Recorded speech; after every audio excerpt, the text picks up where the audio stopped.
Hello and welcome to my channel Happy Hours. In my last video, I discussed about the rise of British power in Bengal, where I have discussed about the appointment of British ambassador in the Jahangir's court, zenith of Mughal Empire during Aurangzeb, construction of first British fort, Bombay as a dowry to Charles. I discussed about the rise of British power in Bengal, or we can say Plassey to Diwani. I discussed even about the Murshid Quli Khan, who was the first Nawab of Bengal. I have discussed about the successor till Siraj-ud-Dawla. I discussed about the Black Hole incident and about the Battle of Plassey and Treaty of Alinagar, the role of Clive in that. In this video, I am going to proceed further and going to discuss about the Battle of Plassey in detail and the Regulating Act 1773. So what are you waiting for? Let's start and discuss about the Battle of Plassey in detail. Battle of Plassey, which occurred on 23rd June 1757 near the bank of river Bhagirathi. The Treaty of Alinagar did not give the truce between the company and Nawab, which resulted in the Battle of Plassey between Siraj-ud-Dawla versus East India Company. It was not a real battle, but basically conspiracy, in which the military of Siraj-ud-Dawla deserted him, and they joined Clive. Siraj, who was killed by Miran, son of Meer Zafar, only Meer Madan and Mohan Lal supported Siraj. They both lost their lives during the battle. It was a small conflict, but having massive consequences, because transformed the trading organization to political power. Capture of Bengal was the beginning of colonization, which lasted for 190 years till 1947. Robert Clive was man of this victory, so he was appointed as the governor of Fort William. He played the role of kingmaker. He appointed Meer Zafar as the Nawab of Bengal from 1757 to 1760. Now let us discuss about Meer Zafar, who was appointed as the Nawab for 1757 to 1760. He agreed to fulfill all the demand of England. He gave Jamindari of 24 Pargana, first district, to Robert Clive. So drain of wealth from India has started. Meer Zafar totally depleted the treasury of Bengal. He expressed his inability to fulfill the demands of English. He tried to modernize the military of Bengal with the help of Dutch. For these, Englishmen defeated the Dutch in the Battle of Pidra in 1759. Therefore, English replaced Meer Zafar and appointed Meer Qasim as the new Nawab. Meer Qasim. He was appointed from 1760 to 64. He adopted a dual policy. On one hand, he tried to please the English. He agreed to fulfill all the demands like fortification, militarization, etc. He gave Jamindari of 3 districts, Bardhaman, Midnapur and Chittagong, to East India Company. On the other hand, he tried to strengthen his position. He shifted the capital from Murshidabad to Munger. He established gun factory there. He created alliance with Shah Alam II, who was Mughal ruler, and Sujah-ud-Dawla, who was the Nawab of Awadh, which was situated in western UP.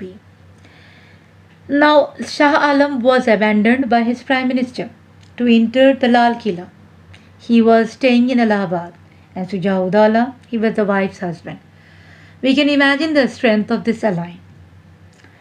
Now let us understand the Battle of Buxar. Combined Indian power had war with English, known as Battle of Buxar, on 22nd October 1764. English forces was led by Hector Monroe. Buxar was a real conflict between English and Indian. It was proven that English are superpower. Now there were no doubt left about their superiority. It led to foundation of British crown in India. We can say that unlike Plassey, Buxar was a real battle. In this battle, superiority was proven and English became master of entire northern India. Robert Clive was appointed as governor of Bengal. He concluded a treaty with Sujah-ud-Dawla and Shah Alam II, which is known as Treaty of Allahabad. 1765. Treaty with Sujauddaulah. Robert Clive demanded the compensation of Buxar fight. He demanded two districts of Awadh, Allahabad and Kara. So these districts were handed over to East India Company. Huge war indemnity was imposed on Awadh. Next is the of Allahabad with Shah Alam II, which was also in 1765. Right to collect land revenue of Bihar, Bengal and Orissa. This is also known as Diwani right. So English got the most consistent source of income. Company will pay pension to Shah Alam II as 26 lakh annual. For this what they do is they gave Allahabad and Kara, which they took from Sujauddaulah to collect revenue as 26 lakh, so that the pension will be collected by himself. He is not going to be provided by the English. He is going to collect the revenue from Allahabad and Kara, which is going to become the pension for him. Now let us understand about Robert Clive. He was the founder of British Empire in India. He did his first experiment on Bengal. He started dual government. Dual government, it was from 1765 to 1773. It was divided into two parts. First was the general administration, also known as Nizamat. Second is revenue administration, or we can say Diwani. General administration was under the hand of Nawab. Now he going to become Nazim. Nawab had all the responsibility of administration but no control on finance. Whereas the revenue administration, which was also known as Diwani, it was the finance department. So, and it was under the hand of English. They are going to collect all the revenue, and so the financial control was under the English. After some time, they appointed their subordinate in the court of Nawab to keep an eye on his work. Means they have direct control on finance and indirect control on general administration.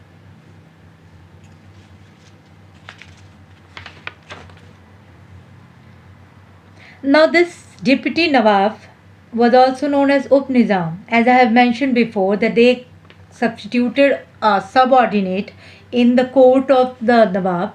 These people were known as Up-Nizam or deputy Nawab. In Bihar, Sitab Rai became the Up-Nizam. In Bengal, Raza Khan became the Up-Nizam. Therefore, indirect control over administration and direct control over finance happened. And this arrangement is called dual government in Bengal. So the power without responsibility leads to disastrous consequences. Because there was economic chaos, loss of corruption took place. All the servants of East India Company became capitalists. Inflation suited in the market of England, and the market was destabilized. Discussion was started in the British Parliament also about all what happened in Bengal. Now the parliamentaries were also paid by the capitalists. So they were all favor of the company and the company people. Even British government became the part of Bengal plunder. So we can understand one thing, and that was exploitation, which was the major goal of colonization, or we can say which was the major goal of British, and it was done by the dual government. Dual government was highly exploited. It led to corruption by servants of East India Company, unaccounted capital of wealth flowing from India to England led to huge inflation in Britain. As I have mentioned before, many capitalists started influencing the British Parliament, and it was a threat to the British democratic system, due to which many parliamentaries they were demanding rule of British Crown in Bengal. Company agreed to give £40,000 annual to British government. Therefore, British government was directly involved in plunder of Bengal. As I have told before, their major goal of exploiting the colonized system started in India. The employees of company were very rich, but the company was under huge debt. Therefore, the company now demanded loan of 1.4 million pounds from the British government, and the British government they sanctioned the loan with the 4% of interest, with the condition that the British Parliament will interfere the affairs of the company. This resulted in Regulating Act of 1773, which led to the abolition of dual government in Bengal. Now Bengal became the presidency. Here we got the new thing, and that is the Regulating Act 1773, introduced by the British Parliament. We have to understand two concepts here, and the first is the court of proprietor, and the second one is the court of director. Now, what is the court of proprietor? The people who are having the shareholding of more than 500%, 500 pound, they are known as the court of proprietor. And court of director, they are going to be elected by the proprietor. And the condition was they should have at least more than 1,000 pound as the shareholding in the company. Now, the shareholder they are going to share more than 500 pound, they can constitute the court of proprietor. Court of proprietor will elect 24 court of director. Those shareholders having shareholding of more than 1,000 pound, as I have mentioned, they constitute the court of director, and the court of director will monitor company's administration in India as well as all kinds of appointments. The governor of Bengal became the governor general of Bengal, and the first governor general of Bengal was Warren Hastings. He was very corrupt person. He got some power, but some superior power to other two governors. We all know there were three governors. First was Bengal, second was Madras, and the third was the Bombay. Now the Bengal Governor General, who he's got some superiority on the other two governors, as in the field of war, peace treaty, and the land revenue. Suppose they have to take any changes on these three, they have to take approval from the Bengal Governor General. But they are having the freedom of administrative system regulations. By this, I am concluding my video, and if you find my video interesting, kindly like, share and subscribe. Thank you.